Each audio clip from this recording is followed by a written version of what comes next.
Para saudara dan saudari yang Tuhan cintai, selamat pagi dan selamat bertemu lagi dalam Renungan Harian edisi hari Sabtu tanggal 31 Oktober 2020.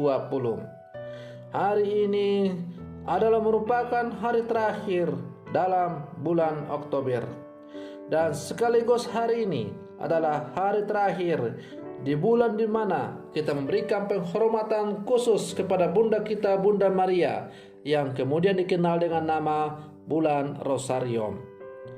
Mengawali hari yang baru ini, kita hendak mendengar dan merenungkan sabda Tuhan.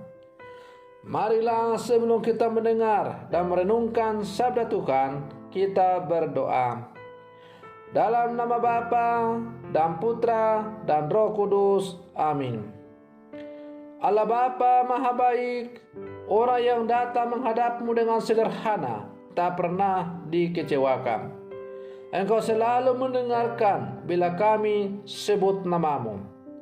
Kami mohon perkenankanlah kami menyerupai Yesus yang sudah merendahkan diri untuk dapat mengunjungi kami. Ia sudah menjadi cermin teladan kami dan jalan kehidupan kami. Bersabdalah ya Tuhan, kami siap untuk mendengarkan. Semoga sabdamu yang hendak kami dengar dan kami renungkan ini sungguh semakin menjiwai seluruh kehidupan kami. Terpujilah Engkau Bapa, Putra dan Roh Kudus, kini dan sepanjang segala masa. Amin. Para saudara dan saudari yang Tuhan cintai, sabda Tuhan yang hendak kita dengar dan kita renungkan untuk mengawali hari yang baru, hari terakhir di bulan Oktober ini, diambil dari Injil Lukas pasal 14 ayat 1 dan ayat 7 sampai 11. Tuhan sertamu. Inilah Injil Tuhan kita Yesus Kristus menurut Santo Lukas. Pada suatu hari Sabat, Yesus masuk rumah seorang pemimpin orang-orang Farisi untuk makan di situ. Semua yang hadir mengamati dia dengan seksama. Melihat tamu-tamu berusaha menduduki tempat-tempat terhormat, Yesus lalu mengatakan perumpamaan berikut. Kalau engkau diundang ke pesta perkawinan, janganlah duduk di tempat kehormatan, sebab mungkin ada undangan yang lebih terhormat daripadamu. Jangan-jangan orang yang telah mengundang engkau dan tamu itu berkata kepadamu, berikanlah tempat itu kepada orang ini. Lalu dengan malu engkau harus pindah ke tempat yang paling rendah. Tetapi apabila engkau diundang, duduklah di tempat yang paling rendah. Mungkin tuan rumah akan datang dan berkata, sahabat, silakan duduk di depan. Dengan demikian engkau mendapat kehormatan di mata semua tamu yang lain. Sebab barang siapa meninggikan diri akan direndahkan, dan barang siapa merendahkan diri akan ditinggikan. Demikianlah Injil Tuhan.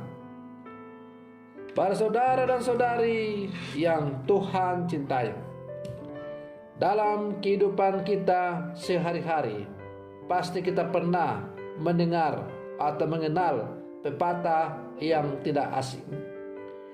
Padi semakin berisi akan semakin merunduk. Itulah padi yang menjadi inspirasi sikap kerendahan hati. Hal yang sebaliknya justru kita alami dalam kehidupan. Banyak orang semakin berilmu, berpangkat, berkedudukan tinggi, dan semakin kaya, semakin memperlihatkan gelagat dan sikap sombong, ingin dihormati, ingin didahulukan, dan ingin disanjung. Para saudara dan saudari yang Tuhan cintai, karena itu Rasul Paulus melihat bahwa ketegaran dan kesombongan bangsa Israel sebagai umat pilihan Tuhan telah membuat rahmat Allah lebih banyak dialami dan dirasakan oleh bangsa-bangsa lain. Walaupun Allah tidak menolak umatnya, namun kesombongan dan keangkuhan telah membuat bangsa Israel melakukan banyak pelanggaran di mata Allah.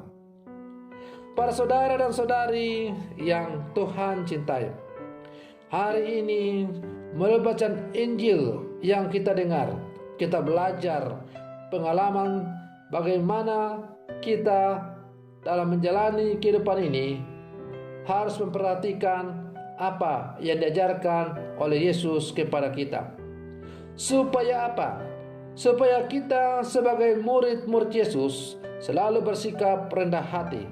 Karena mereka yang meninggikan diri akan direndahkan, dan sebaliknya mereka yang merendahkan diri akan ditinggikan.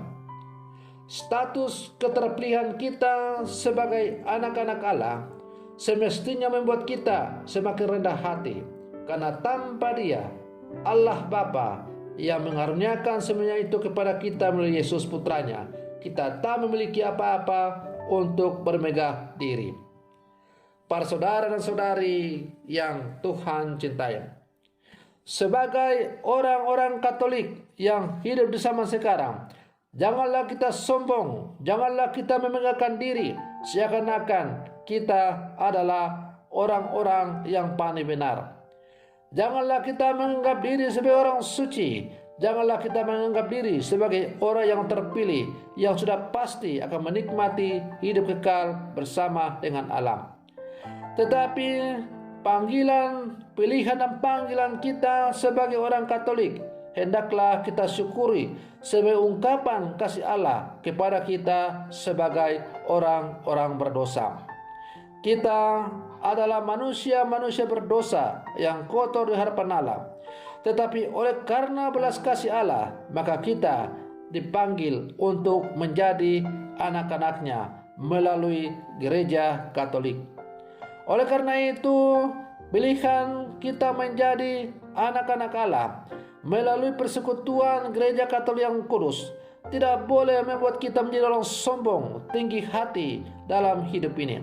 Tetapi panggilan menjadi seorang Katolik hendaknya semakin membuat kita rendah hati di hadapan Tuhan dan sesama. Dan hendaknya hidup dan panggilan kita sebagai orang-orang Katolik itu semakin kita perlihatkan dalam kehidupan kita sebagai murid-murid Yesus yang hidup di zaman sekarang.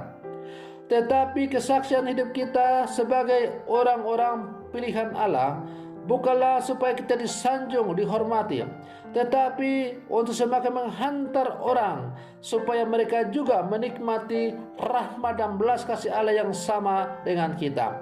Dengan demikian, panggilan dan tugas kita adalah semakin menghantar orang untuk bertemu dengan Allah lewat kesaksian dan tugas kita sebagai murid-murid Yesus yang hidup di zaman sekarang. Para saudara dan saudari yang Tuhan cintai, kesaksian kita untuk semakin menghantar orang bertemu dengan Tuhan, atau semakin dekat dengan Tuhan, atau semakin mengenal Tuhan, kita lakukan lewat tugas dan panggilan kita masing-masing. Lewat tugas dan panggilan kita masing-masing itulah kita berjuang untuk semakin menghantar orang, untuk semakin mengenal siapakah Allah yang kita imani itu. Maka marilah dalam kehidupan kita sebagai orang-orang percaya, kita semakin gigih berjuang untuk bersaksi tentang Kristus sebagai ungkapan rasa syukur kita kepada Allah karena kita telah memperoleh belas kasih-Nya. Semoga demikian. Selamat pagi, Tuhan Yesus memberkati.